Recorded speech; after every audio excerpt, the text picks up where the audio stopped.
Menurut data Kementerian ESDM, di 5 tahun terakhir, dari tahun 2015 sampai tahun 2019, penggunaan listrik di Indonesia terus meningkat. Begitu pula diprediksi pada tahun 2020 akan meningkat hingga menyentuh angka 1.142 kWh per kapita. Namun, angka penggunaan EBT di Indonesia masih sangat kecil, yaitu 6,2% pada tahun 2017. Padahal, pada konferensi COP21 di Prancis pada tahun 2015, Indonesia berkomitmen akan meningkatkan penggunaan EBT hingga 23% pada tahun 2025.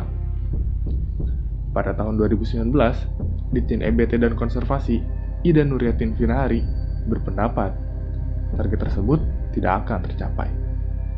Target tersebut dapat dibuat dengan asumsi pertumbuhan ekonomi Indonesia sebesar 8%, yang pada kenyataannya pertumbuhan ekonomi Indonesia hanya ada pada angka 5% saja.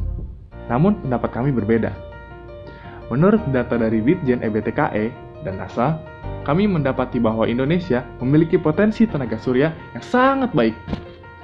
Dan kami yakin, target 23% EBT di tahun 2025 dapat tercapai. Namun, masih ada sedikit kendala. Menurut survei IESR, hanya 2% warga Jabodetabek yang berminat menggunakan tenaga surya. Untungnya, ada 68% warga Jabodetabek yang mau menggunakan tenaga surya jika dipicu dengan persuasi yang tepat. Karena hal itu, kami, Janisar dan Eki dari Teknik Tenaga Listrik bersama Rashid dari Teknik Metalurgi dengan bimbingan Dr. Tridesmana Rahmilda menawarkan solusi Solar Power Advisor untuk menarik minat masyarakat menggunakan PLTS. Solar Power Advisor dapat mengukur penggunaan daya rumah penggunanya dan menggunakan data tersebut untuk menjadi acuan saran investasi PLTS yang sesuai dengan profil penggunaan daya rumah penggunanya, sehingga dapat menggugah minat masyarakat dengan menunjukkan keuntungan investasi PLTS. Alat berbasis microcontroller akan dipasang seri pada rangkaian listrik rumah. Arus akan diukur dengan modul arus yang menggunakan metode efek Hall, lalu dikalikan tegangan 220 agar menjadi data daya. Dengan bantuan modul RTC, data menjadi berbasis waktu, sehingga lebih mudah diolah. Data tersebut kemudian disimpan pada microSD dan dikirim dengan modul Wi-Fi agar bisa diterima di aplikasi Solar Power Advisor. Aplikasi akan mengolah data dan menunjukkan penggunaan daya dan keuntungan investasi PLTS penggunanya.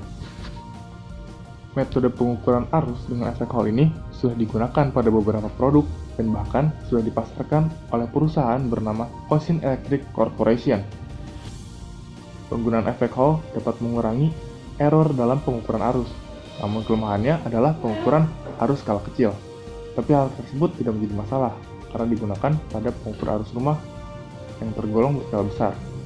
Aplikasi kami tidak memerlukan biaya tambahan untuk digunakan, berbeda dengan aplikasi pemberi saran lainnya yang pada umumnya berbayar.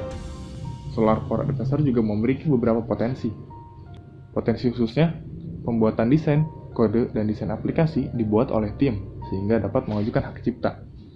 Untuk potensi jangka panjang, akan semakin banyak penggunaan PLTS, karena tertarik menggunakan PLTS di atap-atap rumahnya.